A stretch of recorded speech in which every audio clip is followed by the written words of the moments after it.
Salut à toi, bienvenue sur la chaîne Je réfléchis. Aujourd'hui, la seconde vidéo, le second volet sur les règles expliquées en français de High Frontier for All, jeu de base.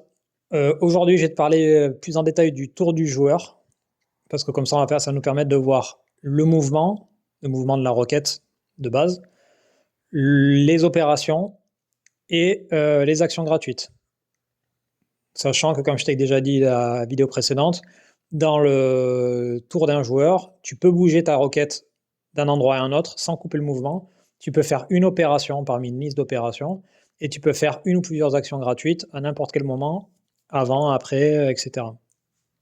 Ok? Donc, on va partir sur le mouvement et on va partir du postulat que nous avons ce thruster, le Dumbo, pardon, j'allais dire le Dumbo, à partir du fait que j'ai tous les supports, que ça m'apporte aucune modification. En gros, j'ai ce trust triangle, c'est mon base trust, mais au final, j'ai fait tous mes calculs, ça sera mon net trust, même avec ma masse humide, etc. Ne te pose pas de questions, c'est juste pour l'exemple. Donc, et on va dire que je suis full fuel, plein fuel, donc ça veut dire que j'ai 6 fois 5, ça fait 30, ça veut dire que j'ai 30 steps de fuel, parce que tu sais que 5 steps de fuel pour un burn. On va dire que j'ai 6 burns, c'est bon. Donc, on va donner l'exemple que je suis en Helio, je veux partir, donc chaque espace violet va être un burn. Ok, donc quand j'ai traversé un espace violet, à moins qu'il y ait un flyby, comme je te montrais la dernière fois, les plus 1, plus quelque chose, où là ça va payer le burn sans que j'ai à payer de fuel. Je vais faire un effet rebond ou ricochet. Sinon, à chaque fois que je passe dans un espace violet, je crame du fuel, de l'énergie. Ok. Donc quand je vais vouloir me barrer, à un moment donné, par contre, je vais passer dans une zone de radiation. Et je ne pense pas en avoir parlé la dernière fois. Donc quand je passe dans cette zone, je vais devoir tirer un dé. Je tire un dé, je vais regarder quel est mon net trust donc sur ma plaquette, sur mon player mat, si tu te rappelles. Et là, on a dit que mon net trust était de 6. C'est pour ça que je te montre pas la plaque. D'ailleurs, si tu veux regarder plus en détail comment fonctionne le player mat avec le fuel, etc., j'avais fait une vidéo dédiée d'une dizaine de minutes ou 5-10 minutes sur la playlist High Frontier Fall. Donc, je parle de l'afterburn, etc. Ça sera peut-être plus clair. Donc, je vais pas y revenir là. Toujours est-il que là, notre net trust, on a dit que notre net trust était de 6. Ok. Donc, je passe dans la zone de radiation, j'essaie de traverser la barrière de Van Allen. Je lance un dé. Bon, là, je tire un dé, c'est 6. Qu'est-ce que je fais? À ce résultat de dé, je soustrais mon net trust. Alors, pas ce qui est marqué là, je te montre la carte, mais c'est ce qui est sur ton player mat. Tu sais, c'est normalement, si on faisait les choses correctement, j'ai fait tous mes calculs et ça voudrait dire que mon net trust, il est ici. Tu regardes pas là les dry mass et masse humide, masse sèche, on s'en fiche, mais on va dire que le résultat, c'est que je sais que j'ai 6 de net trust. Je te dis de bien faire attention parce que ce qui est marqué sur la carte, c'est le base trust. Si après tous tes modificateurs, c'est la même chose, le même résultat, ce serait 6, bon, mais ton net trust sera de 6. Mais sur la carte, c'est le base trust. Donc bon, toujours est-il que là, je passe la barrière de radiation, je tire un dé, de ce résultat de dé, je soustrais la valeur de mon net trust. Donc 6 moins 6, ça fait 0. Si j'avais eu des équipements dans ma fusée, des supports ou des équipements annexes pour monter une usine, etc., je vais devoir regarder ensuite, pour savoir s'il y a un problème, la résistance aux radiations. Tous les équipements dont la résistance aux radiations serait inférieure au résultat qu'on vient de trouver, donc 6 moins mon net trust, le résultat du dé moins ton net trust, tout ce qui est inférieur en résistance aux radiations, ça saute, que ce soit un équipage, un équipement, ça brûle en fait, ça meurt. Donc, ça c'est une chose. Si par exemple, à la place de celui-là, j'avais un net trust, donc j'ai un base trust avec un autre propulseur de 3, je fais mes modifs, je fais mes calculs, ah ben j'ai toujours, où j'ai un net trust de 2. Ben 6 moins 2, ça fait 4. Alors heureusement, j'ai encore une bonne résistance aux radiations sur ce thruster. Mais tu vois, par exemple, si j'avais ce robonaute avec moi, un petit robot, la résistance aux radiations est de 2. Donc lui, il dégage normalement, dans ce cas-là. Donc il faut faire attention, en fait, à avoir une bonne vitesse où il y a un subterfuge, entre guillemets, il y a une technique que je vais t'expliquer dans 30 secondes, je vais juste finir avec ça, mais il y a une technique pour pouvoir passer et les gens qui savent jouer, c'est ce qu'ils font, pour pouvoir passer ça sans encombre, même s'ils ont des résistances aux radiations faibles, et pour pas prendre de risques. C'est pour ça que je te disais que High Frontier, c'est pas vraiment de la chance. Tu peux vraiment jouer et mettre toutes les chances de ton côté. Ou en tout cas, mettre tous les atouts de ton côté pour avoir le max de probabilité. C'est plus des probabilités que de la chance. Enfin, je ne sais pas si je me fais comprendre. Toujours est-il qu'il y a une condition un peu particulière, c'est si tu es en période rouge, ici, avec ton cube là, tu sais, c'est le déroulement de la partie.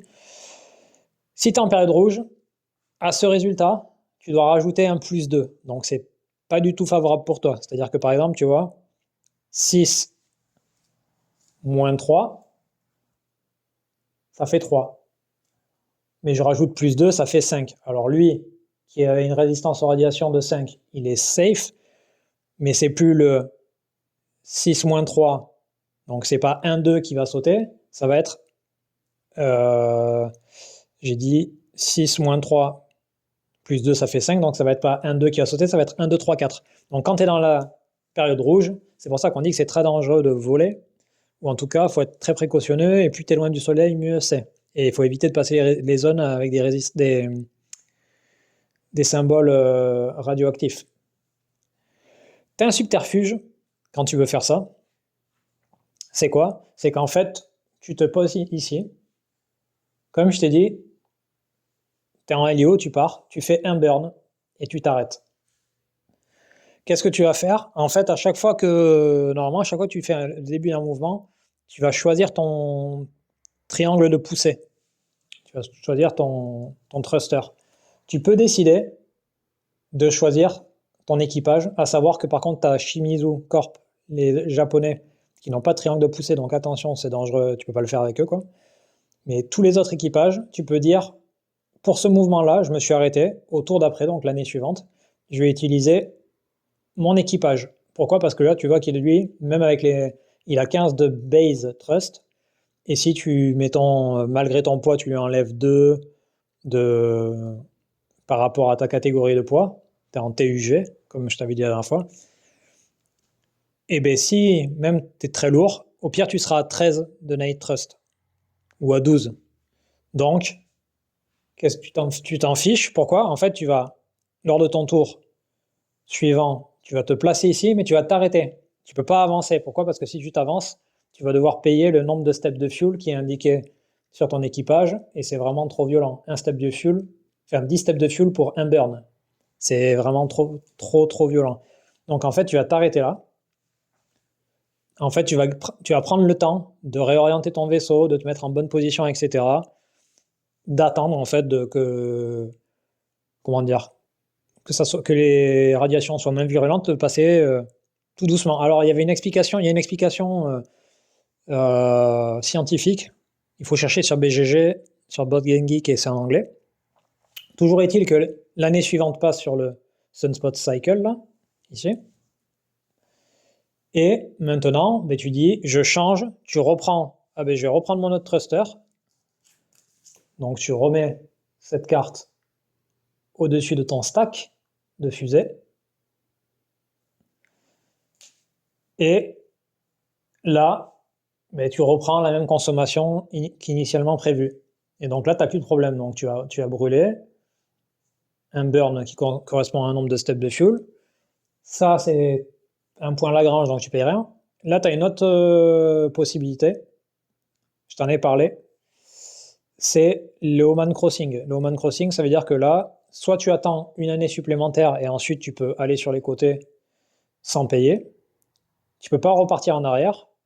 Si tu voulais aller sur les côtés l'année en cours, tu devrais payer le double pour un. En fait, tu devrais payer 2 burns. Donc si un burn coûte 3 steps de fuel, tu devrais payer 6 steps de fuel. En fait, tu fais un double burn pour pouvoir. Il y a tellement de force que tu es obligé de payer beaucoup plus. Et ça permet aussi de simuler des distances. Par exemple, je vais essayer de te le montrer.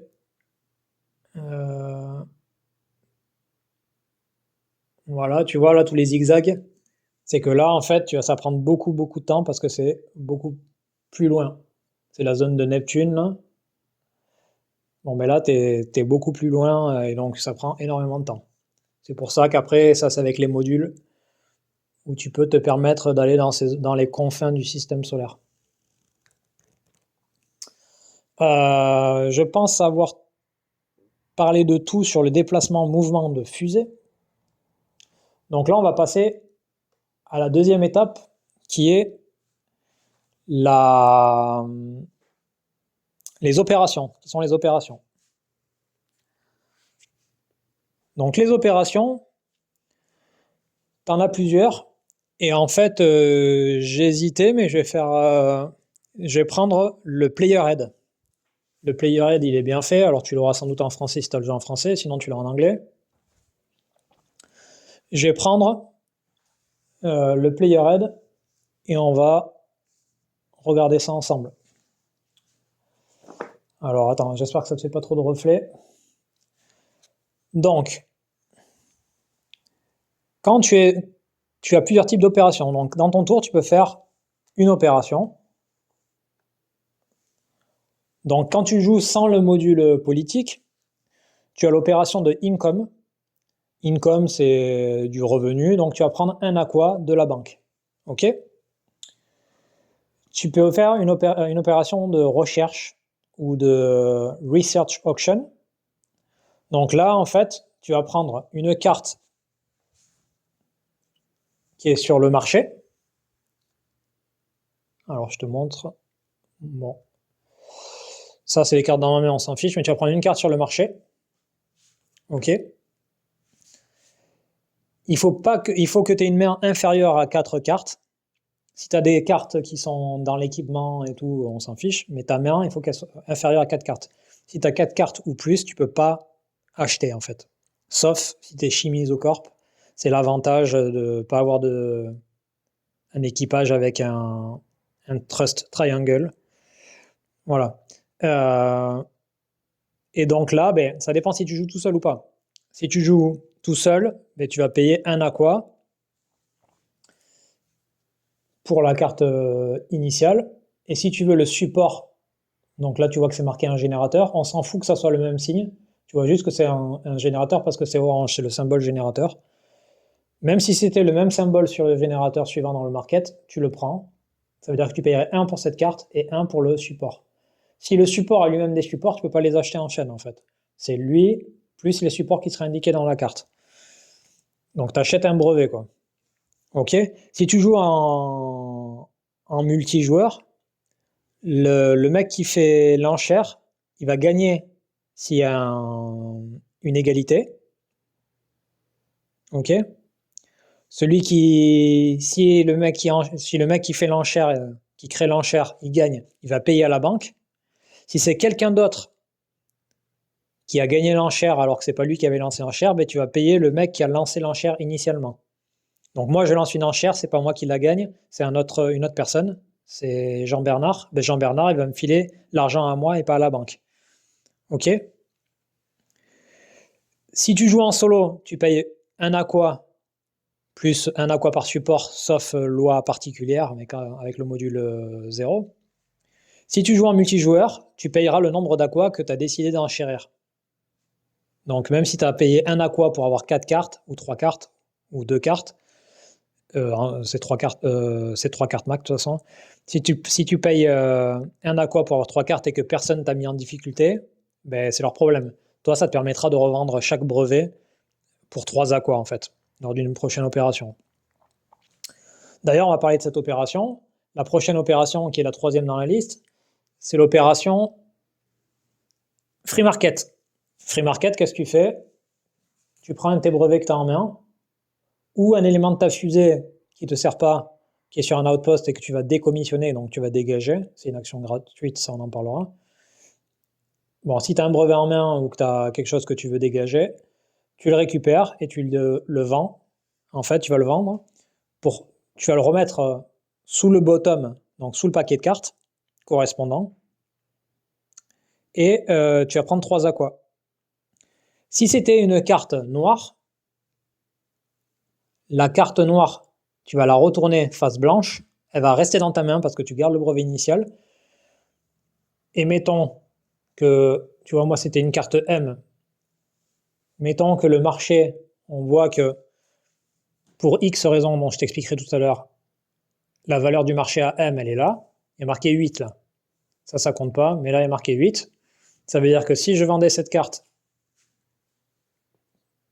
qui est une M, sur le marché là, je l'ai ramenée dans mon LIO et je la vends,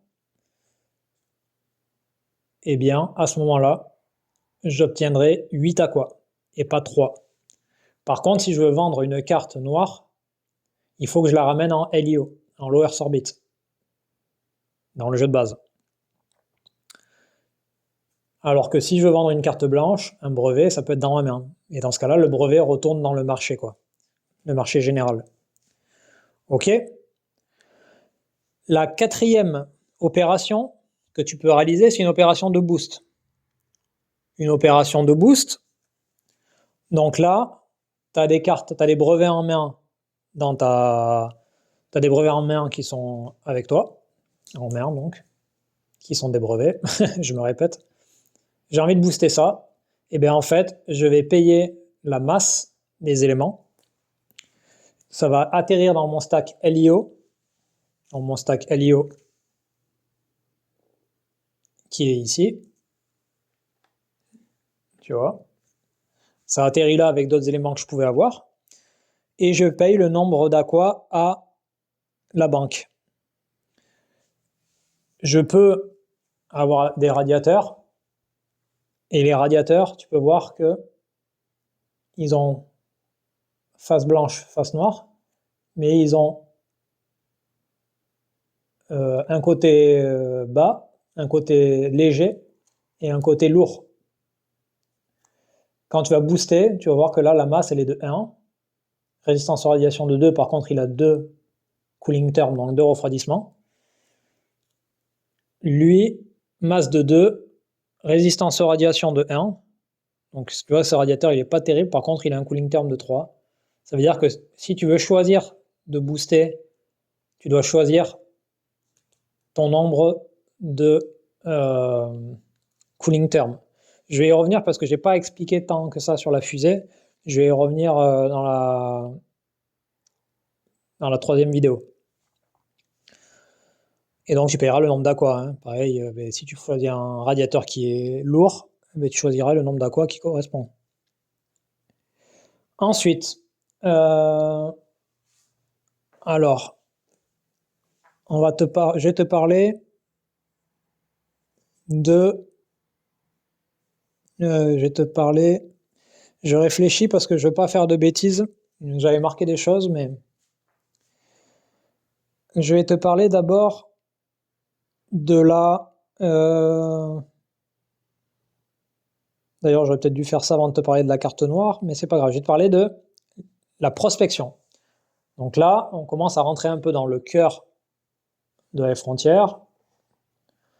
Mettons que je me suis posé ici, sur Deimos. Alors Deimos, c'est un site de taille 1, type spectral D, et il y a 2 d'hydratation. Tout ça, c'est assez important. C'est important pourquoi? Parce que quand je dois me poser sur un site 1, il faut que mon net trust soit supérieur à 1. D, ça va être le type spectral, donc ça va être intéressant pour les cartes de type D ou pour créer des usines de type D, donc faire varier le marché économique ou l'économie.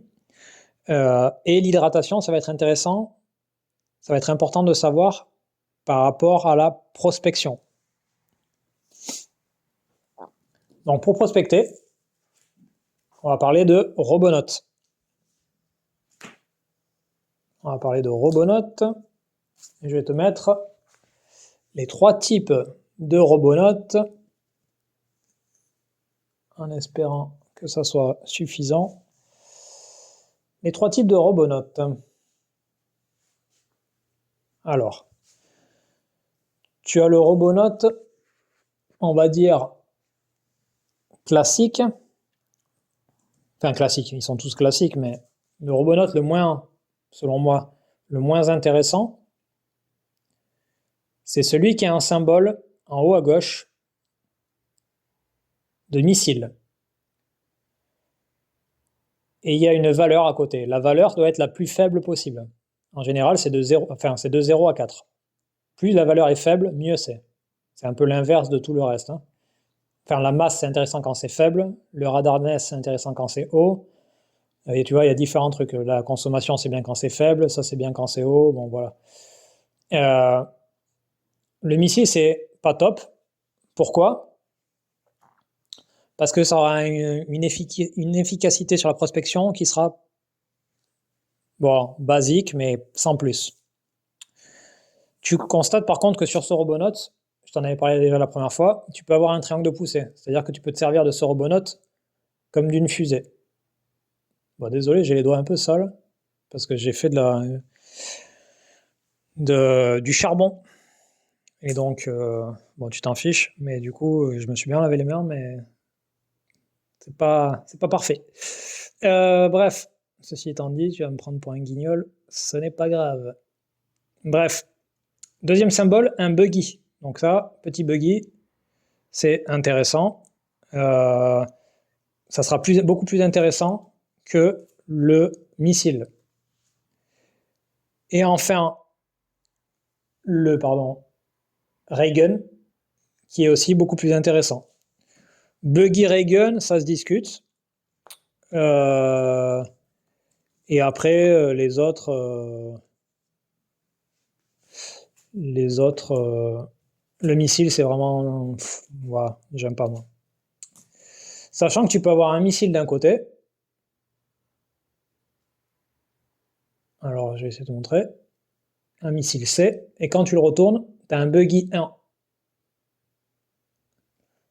Et ça, c'est vraiment cool, le buggy 1. Le nanobot, c'est vraiment un bon robonote. Donc, alors, comment on fait pour prospecter? Il nous faut un robonote avec les supports correspondants. C'est-à-dire que le robonote, il doit être actif. Donc par exemple, là, si je veux le robonote missile, il me faut un générateur de type E. Et le générateur de type E, maintenant, il me demande un radiateur, un cooling term, un terme de refroidissement. Donc tu vois, là, il y en a un. Donc là, j'en ai un qui est viable. Donc le missile 2, mettons que j'ai ça dans ma fusée, donc j'ai tout calculé, mon poids, etc. J'ai réussi à atterrir sur Deimos. Là, la question, c'est qu'est-ce qui se passe? Comment on fait? Donc mon ISRU, donc c'est le chiffre dont je t'ai parlé là, le 2, avec le missile, il doit être inférieur ou égal à l'hydratation du site. Donc tu vois que l'hydratation est de 2. Là, je peux prospecter avec ces 3 robonotes, parce que c'est des 2 ou des 1. Si j'avais ce buggy 4, il est fonctionnel, mettons, j'ai le générateur, j'ai tout ce qu'il faut, mais c'est un buggy 4. Je ne vais pas pouvoir prospecter le site, parce qu'on va dire qu'il est trop grossier dans sa façon d'analyser le site, alors que là, j'ai besoin de finesse, si je puis dire. Ok? Où les éléments sont trop petits pour pouvoir les analyser avec ce type de robonote. Donc déjà, ça c'est la première condition. C'est dans ta liste. Ensuite, je vais tirer un dé. Et il faut que le tirage du dé soit inférieur ou égal à la taille du site. Donc là, tu vois, par exemple, ici, c'est un 1 dé. Donc c'est 1 la taille. Donc il faut que je tire 1 ou rien, quoi.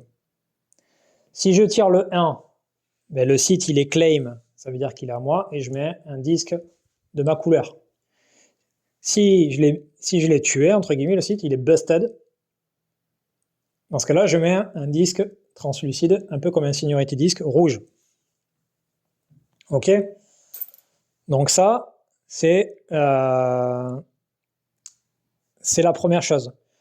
Par contre, si j'avais prospecté avec ce Robonaut, le Robonaut buggy, que j'avais tout ce qui était bon pour qui fonctionne, le buggy fait que tu peux faire un reroll. Tu peux relancer un dé, parce qu'en fait, ton buggy va faire que tu vas te déplacer.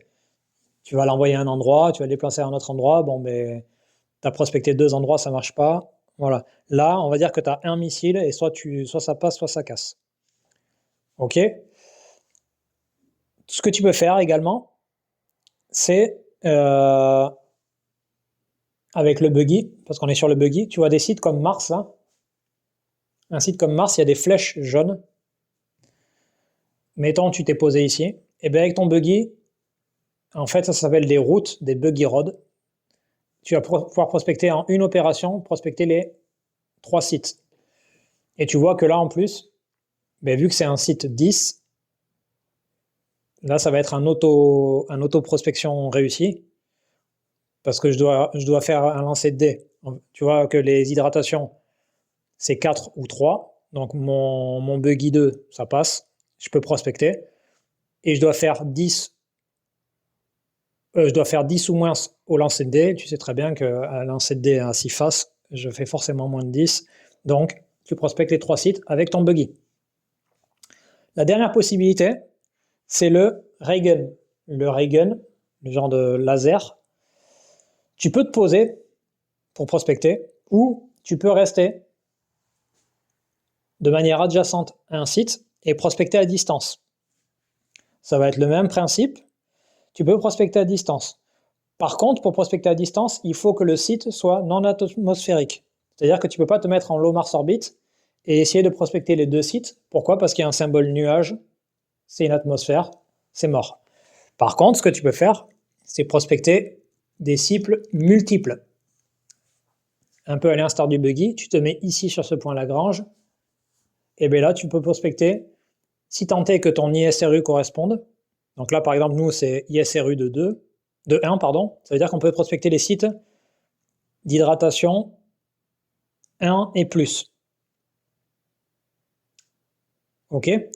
Donc là, tu vois que l'hydratation, elle est de 2. L'hydratation, enfin, je sais pas si tu vois parce que j'ai zoomé au max.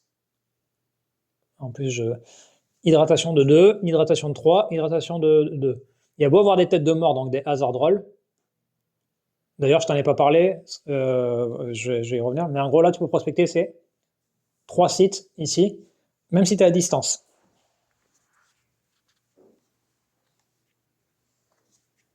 Donc en effet, même si tu es à distance, même si y a la tête de mort, ça passe au travers avec le ray gun. Donc ça, c'est la prospection. Ok? Ensuite, l'opération suivante, c'est l'industrialisation. Donc ça, c'est pour créer une usine. Pour créer une usine, on va reprendre notre exemple de Deimos en bas. Mettons qu'on a réussi à le prospecter. On est posé dessus. Soit on avait tout le matériel nécessaire avec nous, et je vais te dire lequel est-il. Soit on va revenir avec une autre mission pour nous aider à industrialiser cet espace. Donc là, mettons que j'ai un Robonaut fonctionnel avec lequel j'ai réussi à prospecter. Il me faut, avec celui-ci, donc dans ma fusée, j'ai mon Robonaut fonctionnel. Avec celui-ci, tout simplement, il me faut une refinery que tu auras pris soin. Est-ce que ça va prendre? Attends. Tu auras une refinery que tu auras pris soin d'amener avec toi dans ta fusée. Donc souvent, les refineries, c'est assez lourd. Celle-là ne demande pas de support, alors que la plupart du temps, ou en tout cas régulièrement, ça demande un support. Et là, comment ça se passe? Ben, tu dis, je veux industrialiser le site. Donc là, tu vas décommissionner, c'est-à-dire démanteler le Robonote là, ainsi que tous ses supports. Donc le Robonote, il a besoin d'un générateur qui lui a besoin d'un radiateur. Donc tu vas décommissionner, démanteler ces éléments, sauf le radiateur. Le radiateur, il n'est pas démantelé, il reste sur place. Il y a une règle qui explique que la factory en fait va se refroidir d'elle-même. Donc elle n'a pas besoin de radiateur. Donc ça veut dire que ça va rester toujours un équipement réel. Tu peux le démanteler si tu as envie, si ça ne t'intéresse plus, parce que ta fusée n'est plus fonctionnelle ou parce que tu as une autre idée en tête. Et également, tu vas décommissionner ta raffinerie, donc ta raffinerie, avec les supports nécessaires pour la faire fonctionner, sauf le radiateur. C'est toujours la même chose. Une fois que tu as fait ça, tu vas placer un cube sur ton disque. Tu vas regarder la lettre qui correspond. Mettons, alors là c'est Deimos, donc c'est un D, mais c'est pour éviter de bouger la caméra. Mettons que ça soit le C qui est ici, que ça soit un site C et pas D. Tu vas prendre la bille qui est à zone de départ et tu vas la mettre sur carbone 8, parce que c'est la lettre C, et 8, ça veut dire qu'il n'y a qu'une factory. S'il y a une deuxième usine, tu vas descendre. S'il y a une troisième usine, tu vas descendre. Ça veut dire que plus il y a d'usines qui fournissent ce genre de matériel, ou ce genre de type spectral, moins c'est rentable. Ok? Donc ça, c'est industrialisé. À partir de là, tu peux faire ce qu'on appelle une IT production. IT production, donc si tu produis dans l'espace, tu vas produire une carte côté noir. Pour produire une carte côté noir, en fait, c'est tout simple. Tu dois avoir, soit dans ta fusée, mais bon, quelque chose dont tu ne te sers plus, mettons, tu aurais un radiateur. Alors là, j'ai dit que c'était un site C, mais c'est un site D. Donc si j'ai par exemple une carte D, si mettons j'avais cette carte D dans ma fusée ou dans ma main, en tant que brevet, je peux dire, en tant qu'une opération les années suivantes, je peux dire je produis cette carte côté noir, et en fait ça va générer un outpost. Ça va générer un outpost. Donc, ce que tu vas faire, c'est que tu vas prendre ta carte, tu vas le mettre sur l'outpost 1, mettons. Donc, elle est dans cet emplacement. Et tu vas mettre l'outpost 1, le token. Si tu as ta fusée, tu peux faire, comme on a vu, c'était une action gratuite précédemment, tu peux faire de stack à stack. C'est gratos, ça coûte rien, et c'est illimité dans ton tour. Bon, tu vas pas t'amuser à bouger d'un endroit à l'autre 10 fois parce que tu as autre chose à faire, je pense. Mais tu as compris le principe. Idem, si c'est un radiateur, tu dois choisir son orientation dès le départ. Là, c'est un radiateur M. Mais si c'était un radiateur D, tu devrais choisir, si tu produis dans l'espace, tu devrais choisir lourd ou léger. Et tu le mettrais dans ton outpost. Ensuite, tu as une opération de delivery, de livraison en fait, c'est-à-dire que cette carte noire là, qui est dans ton outpost, soit tu peux la ramener avec ta fusée, sauf que ça va te faire consommer du fuel et un mouvement, etc. Soit tu as le module spécialisé là-dedans qui n'est pas, dont je te parle pas, soit tu as une opération qui s'appelle donc Delivery, et donc ça te permet de bouger cette carte noire de sa factory au LEO, à la Low Earth Orbit. Et donc, pour ça, tu vas payer des fuel tanks. Donc les aquas, c'est ce que tu as en LEO, ça va être ton carburant ou ta banque. Quand tu vas faire une opération dont je vais te parler dans quelques secondes, tu vas pouvoir produire ces billes bleues, mais directement dans ton outpost, donc dans ta factory. Donc tu vas pouvoir faire du refueling ou accumuler de l'aqua. Et donc le but, ça va te permettre par exemple de payer le coût d'une action de livraison donc qui est une opération simplifiée, sans module. Donc là, tu payes les fuel tanks. Tu peux payer, si tu as du fuel tank dans ta fusée et que tu es sur place, tu peux réduire ton carburant de ta fusée et payer ce qui correspond. Mais bon, voilà, si tu as réapprovisionné ou ravitaillé en fuel depuis ta factory, autant le faire direct. Et donc, tu vas payer la zone depuis la Terre multiplié par 2 et plus 1 si le site est supérieur à la taille 7. Alors tout ça, c'est dans le player head. Et par exemple, tu vois que là, on est dans la zone de Mars, ça veut dire qu'on est à une zone de la Terre. Donc si je fais le calcul, ça veut dire que je vais devoir payer à 2 fois 1, parce que j'ai qu'une zone, donc ça fait 2. La taille du site est inférieure à 7, ça veut dire que je vais payer 2 aqua directement depuis la factory en fait. Si, par exemple,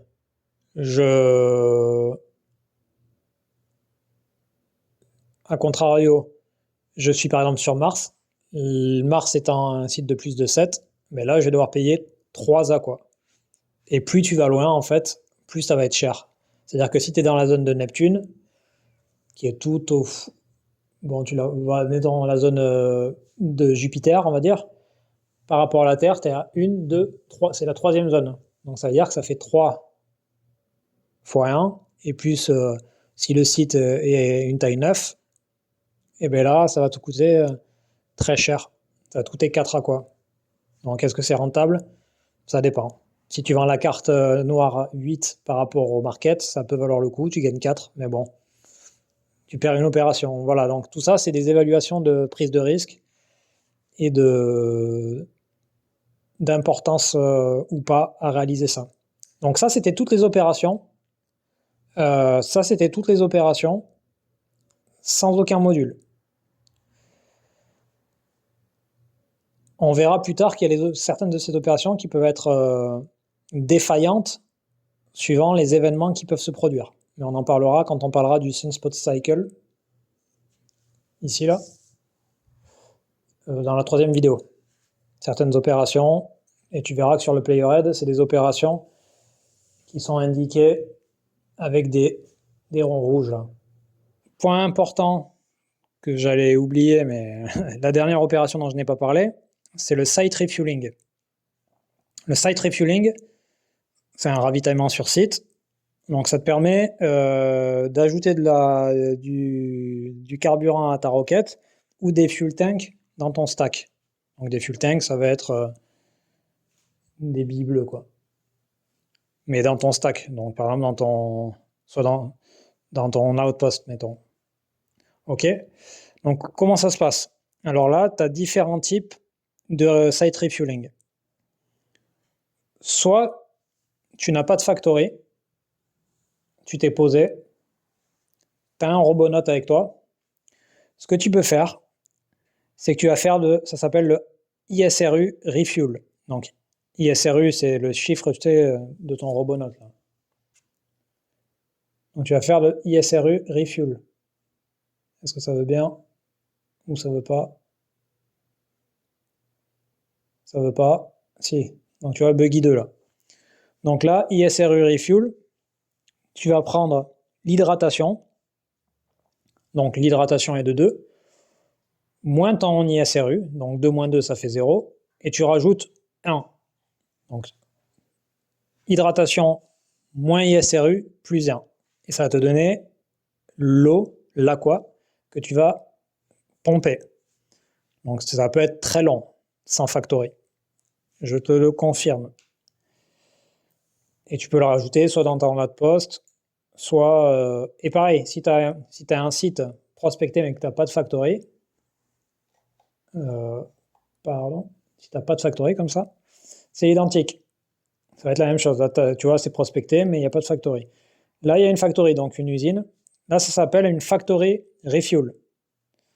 Donc là, quoi qu'il se passe, tu gagnes 7 aqua. Ok? Donc là, ben, tu prends 7 aqua que tu mets soit dans ta fusée, soit ailleurs. 7 aqua. Et Et c'est déjà pas mal. Tu as quelque chose qui s'appelle la félonie, c'est si tu as l'anarchie. Ça veut dire que s'il n'y a pas d'humain sur zone, tu peux arriver avec ta fusée et recharger ton fuel. Mettons, il y a un mec, il n'y a pas d'humain sur zone, il n'y a pas d'équipage dans l'outpost et il n'y a pas de colonie. Une colonie, je vais t'expliquer comment ça se fait, mais voilà. Mais là, le mec, il peut se poser avec sa fusée. C'est une période d'anarchie, en période bleue, on y reviendra. Mais le mec, il peut faire une opération de factory refuel. Il me vole, quoi. Ou il te vole, quoi. En gros. Et ensuite, il y a un dernier truc. C'est le air heater. Le air heater. Alors, il faut que je trouve lequel. Tu as des choses comme ça, comme ces générateurs-là. Est-ce que... Ils ont une tête de Pac-Man. Donc, si tu as cet équipement-là avec toi, si tu as cet équipement-là avec toi, quand tu te mets, tu peux t'arrêter sur le aerobrake landing, là. Tu vois, en fait, tu te places là. En fait, du coup, il faut un site avec atmosphère. Et donc, tu vas pouvoir pomper 5 moins ta consommation en fuel. Donc, tu vois, si j'ai un thruster qui consomme 4, ben 5 moins 4, ça fait 1. Donc, et en plus, de mémoire, tu dois... Oui, vu que tu es là, soit tu vas devoir payer le final de 4, parce que c'est un hasard, c'est un danger, soit tu dois tirer un dé, et sur un 1, tu exploses. Ta fusée, elle explose. Donc, c'est pas top. C'est comme sur les têtes de mort. Pour les têtes de mort, là, les passages en tête de mort, je t'en ai montré là-bas. Tu peux passer dessus. Si tu payes pas, ben, tu tires un dé. Si sur un 1, ta fusée est détruite. Sinon, tu payes 4. Donc, c'est pour ça que les gens qui savent jouer, ils vont prévoir en amont tout ça. Ok? Donc ça, c'est le site refuel. Maintenant, tu as ce qu'on appelle les actions gratuites. Donc les actions gratuites, pareil, tu vas les trouver dans ton player-aid. C'est des choses que tu peux faire autant de fois que tu veux durant ton tour. Donc tu peux faire un cargo transfert. Cargo transfert, ça veut dire que tu vas changer d'un stack à un autre, d'un outpost à ta fusée, décommissionner, donc démanteler un matériel que tu as, mais tu veux le récupérer en brevet pour le vendre. Un type de refueling dont j'ai pas parlé, mais on parlera plus tard. Voilà. Pareil, tu peux faire ce qu'ils appellent le internal tankage. Donc, c'est convertir des fuel tanks. Donc, tu as des billes bleues sur site, dans ton outpost. Tu veux les convertir en fuel, en carburant pour ta fusée. Tu peux le faire. Inversement, si tu veux enlever du carburant, tu peux le faire. Et ça va te donner des aquas. Dans ton outpost, pas dans ta banque. Par contre, là où se trouve la fusée. Après, si ta fusée elle est en Helio et que tu as plein de aqua, tu peux retirer ton aqua, ton carburant. Tu as un truc important, c'est la construction de colonies. La construction de colonies, c'est, je décide de construire une colonie, donc déjà, il faut que tu aies l'équipage humain avec toi, dans ta fusée. Tu vas placer un petit dôme en bois sur ta factory, comme ceci. Ta fusée va rester dans ton outpost ou ce que tu en fais. Par contre, ton équipage repart en Helio. En fait, on va dire que l'équipage, il reste sur place et il y a un nouvel équipage à ta dispo pour la suite. Donc cet équipage-là, c'est comme s'il disparaissait. Il disparaît pas, il est dans ta colonie. Cette colonie, ça va te donner des points. Tous les pions là que tu vois, ça te donne des points. Et ça va t'aider aussi quand on verra tout à l'heure les lift-off et les landings. Des fois, ça va pouvoir t'aider en fait. Donc les atterrissages et les décollages. Ensuite, en action gratuite, tu peux faire ce qu'il appelle un claim jump. Donc, claim jump, ça veut dire que tu as un claim disk ennemi, il n'y a personne sur place, toi tu arrives avec ta fusée et des humains, et tu dis, ça c'est à moi. Sauf que ça, tu peux le faire qu'en période d'anarchie, parce que c'est une félonie, également. Récupérer un glory cheat. Tu es le premier à te poser sur Deimos, dans la zone de Mars, et tu vas récupérer le glory cheat de la zone de Mars, celui-ci, qui est posé là. Tu vois, tu vas le récupérer, tu vas le mettre sur ton équipage, tu vas essayer de le ramener sur la Terre. Si tu le ramènes sur la Terre, tu le ramènes face visible, avec ton équipage vivant. Si tu le ramènes avec ton équipage est mort, il restera face cachée. Tu peux volontairement aussi discard, jeter une carte, ou une figure, ou un pion sur le...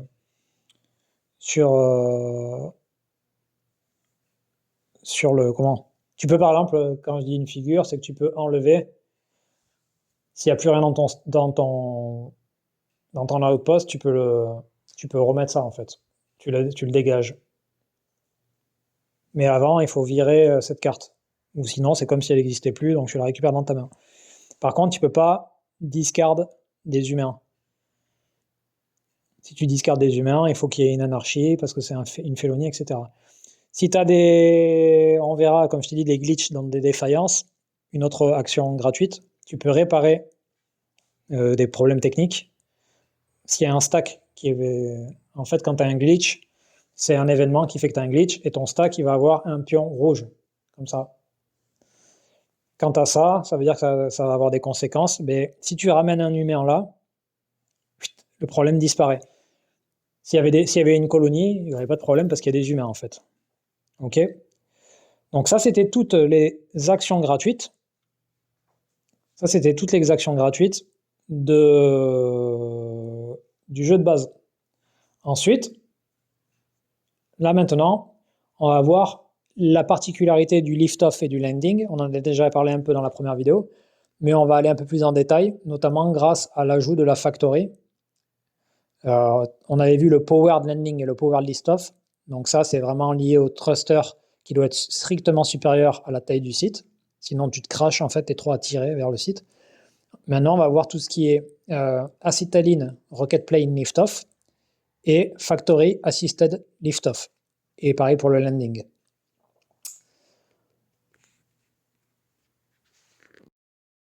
Donc, maintenant qu'on a vu ça, on a les landing et les lift-off, donc décollage, atterrissage. Comme je t'ai dit, power landing, power lift-off, donc lié à la puissance, c'est ton net thrust qui doit être strictement supérieur à la taille du site. Ok? Et par contre, tu peux pas t'arrêter s'il y a un landing burn. Un landing burn, c'est un burn avec des pattes, comme tu as sur la Lune, là, je sais pas si tu vois. Les petites pattes. Donc ensuite, tu as Factory Assisted Landing, Factory Assisted Lift-Off. Et ensuite, tu auras le Acetylene Lift-Off. N'oublie pas que tu as l'Aerobrake Landing avec le parachute. Bon, ça, c'est du facile. Donc, on va faire le Factory Assisted Lift-Off et Factory Assisted Landing. Donc, c'est un atterrissage assisté par Factory. On va le faire tout simplement sur CRS, Vesta, pardon. On peut le faire sur CRS qui est ici, c'est pareil. On va le faire sur CRS, peut-être que tu verras un peu mieux. Donc un site 6C. Mettons que j'ai réussi à atterrir, à créer une factory.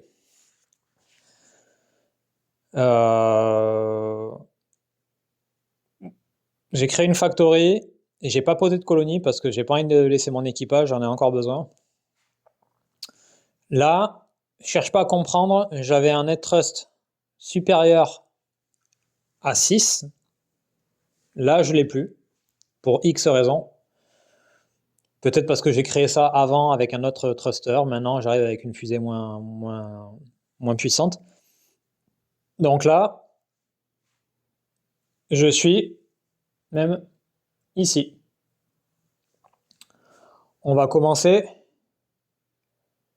par le landing. Le landing, il n'est pas possible déjà parce qu'il y a un lander burn. Et en fait, ça va attirer.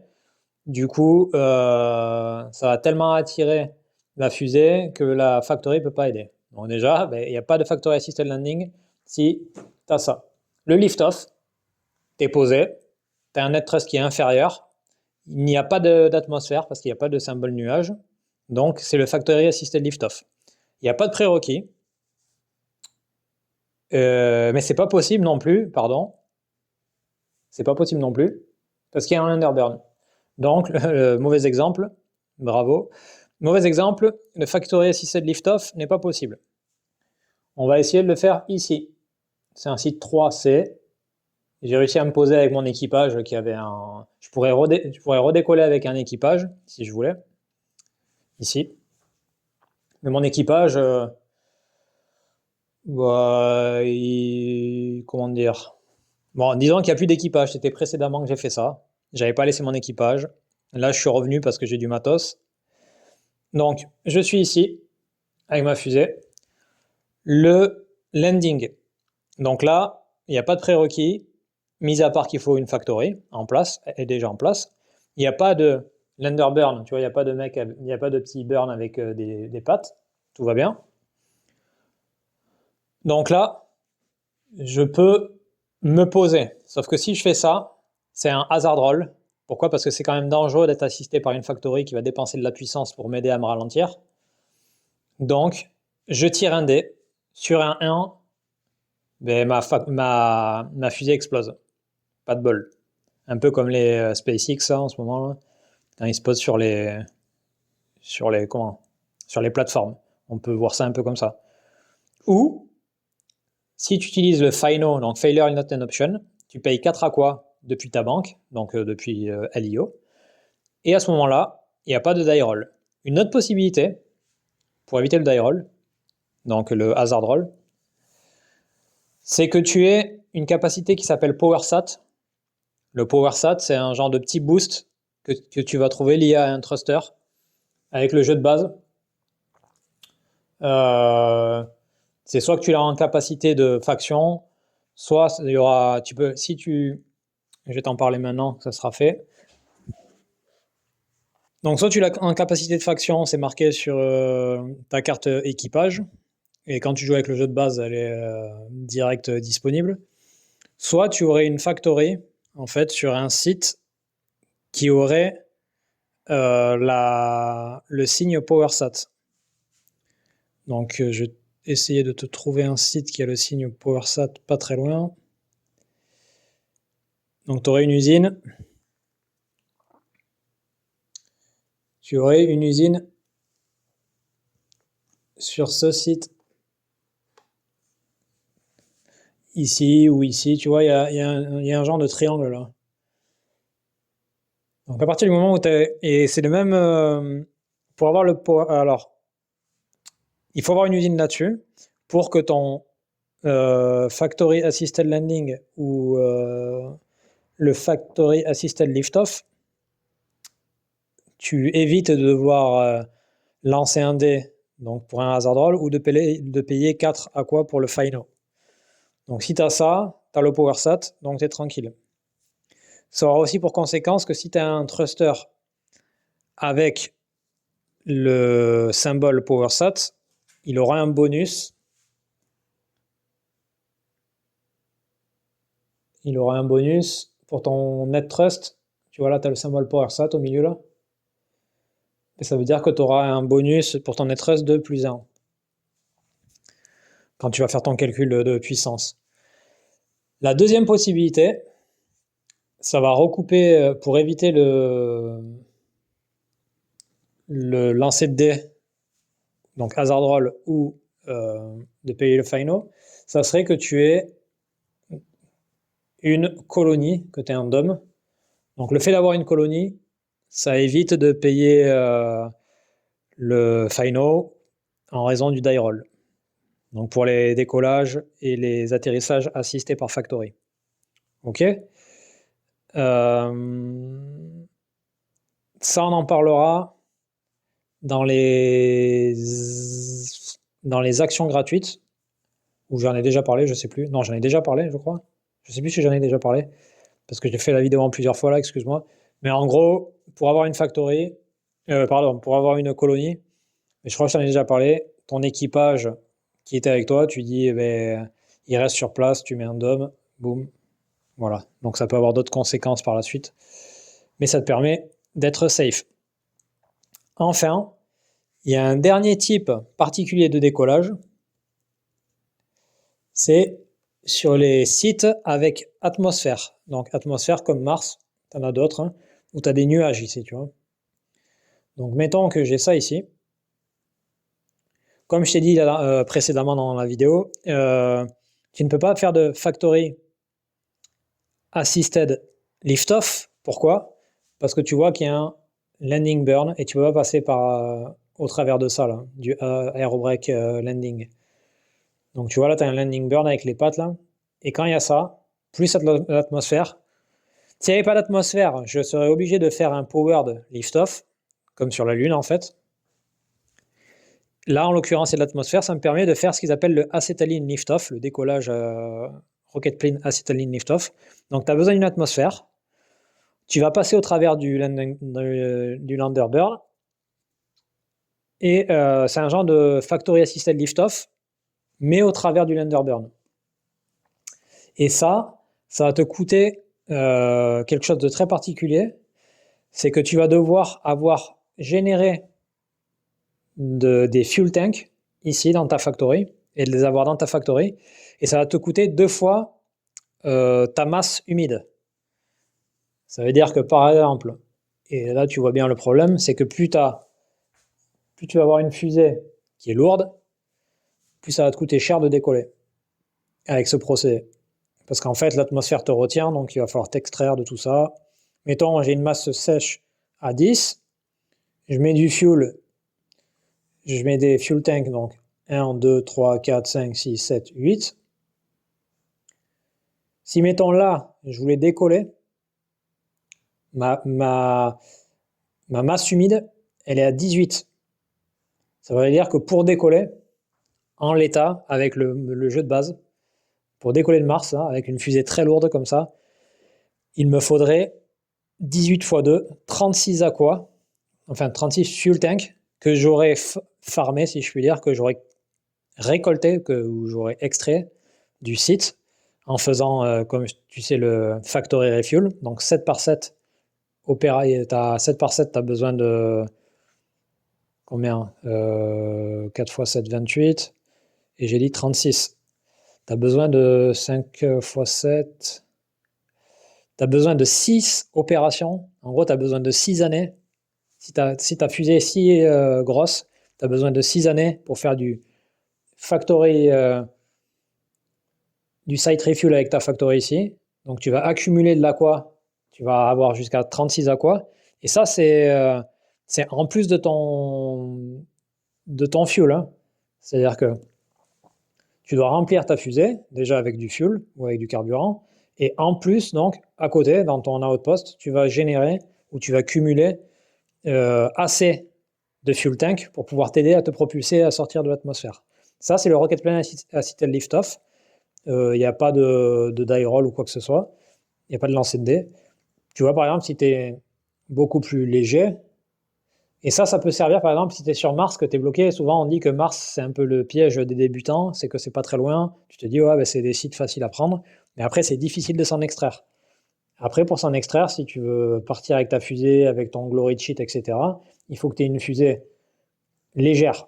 Parce que, par exemple, si ta fusée, elle est à 10, là, à 10 de masse humide, tu n'as plus que 10 fuel tanks, en plus de ton fuel, mais qui est déjà dans la fusée, que tu as réussi à mettre. Donc, ça, tu vois, ça serait 10 au lieu de 36. Donc, en fait, plus ta fusée elle est légère pour le Rocket Plane Acetylene Lift-Off, mieux c'est. Après, avec les modules, ça peut être différent parce que tu vas avoir des possibilités d'augmenter ton site refueling. Mais sinon, c'est pas une mince affaire. Donc là, de mémoire, j'ai vu toutes les opérations. Je pense pas avoir vu toutes les... Je me rappelle plus parce que je suis vraiment désolé, j'ai fait... Si, j'avais fait les... Je regarde le Playerhead, j'avais fait les actions gratuites. Donc là, tu as le gros du jeu, on va dire. Déjà, tu peux voler, etc. La dernière vidéo que je vais faire, la prochaine, ça sera plus sur des particularités. sur les voiles solaires, bon, des choses qu'on a déjà plus ou moins vues. Tu vois, le mouvement du buggy, etc. Je vais t'en reparler, le PowerSet, on en a déjà parlé. Voilà, on va surtout parler après, se pencher sur le calendrier solaire, les événements, les comètes, etc. Mais voilà, grosso modo, là, tu as vu quand même, j'ai envie de te dire que tu as vu le gros du jeu, de comment jouer. Voilà. N'hésite pas à regarder la vidéo de Chaps, les vidéos de Jean-Michel Grosjean en anglais, si tu arrives à gérer l'anglais. Après, je suppose que si tu regardes cette vidéo, c'est que tu galères un peu. N'hésite pas également à regarder, une fois que tu as vu ça, que ça t'aide un petit peu, à re-regarder ma playlist en français. J'ai fait des vidéos assez simples, on va dire, où je fais une partie et j'explique ce que je fais. Donc après avoir vu ça, ça va peut-être un peu, si je puis dire, rentrer dans l'ordre, l'ensemble, et faire un peu sens dans ta tête. Voilà.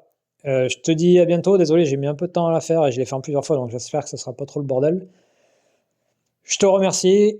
Je te dis à la prochaine pour la dernière vidéo sur les frontières, jeu de base expliqué en français. Voilà, j'espère que ça t'aura aidé ou que ça t'aidera à un peu améliorer ta compréhension du jeu. N'hésite pas à poser des questions, laisser un j'aime, ça fait toujours plaisir, un commentaire. Allez, à la prochaine. Ciao, ciao.